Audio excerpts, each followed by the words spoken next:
সালাম স্টিল ভোটের গাড়ি নিয়ে ঢাকা-২ কেরানীগঞ্জ আটিবাজার এলাকা থেকে ভোটের খবর জানাচ্ছেন সহকর্মী জামিল হাসান শান্ত। সালাম স্টিল ভোটের গাড়ি নিয়ে আমরা বর্তমানে অবস্থান করছি আটিবাজারে। এটি ঢাকা-২ আসনের অন্তর্ভুক্ত।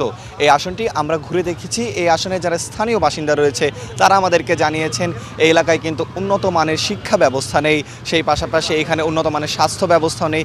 এলাকায় যে রাস্তাঘাটগুলো রয়েছে সেগুলো এখনও তেমনভাবে উন্নত হয়নি, যানজটে নাকাল এই এলাকাবাসীরা। এবং এই এলাকা দিয়ে বুড়িগঙ্গার একটি শাখা প্রবাহিত হয়েছে, সেই শাখাটি আসলে দূষিত, ব্যবহারযোগ্য নয়। সেই নদীর শাখাটি এলাকার মানুষ আসলে ব্যাপক সমস্যা তাদের দিন পার করে। তারা চায় আগামীতে এই এলাকায় যারা এসব সমস্যা দূর করবে তাকেই কিন্তু এলাকার মানুষরা ভোট দিয়ে নির্বাচিত করবেন। ভূমিকম্প সহনীয় মোস্ট ডিউরেবল দেশের প্রথম থার্মেক্স রড সালাম স্টিল। সালাম স্টিল বোঝে ডিউরেবিলিটি। সালাম স্টিল মোস্ট ডিউরেবল স্টিল। এবং প্রার্থীরা কিন্তু ভোটারদের দ্বারে গিয়ে গিয়ে এই সকল উন্নয়নের প্রতিশ্রুতি দিচ্ছেন এবং ভোট চাইছেন তারা।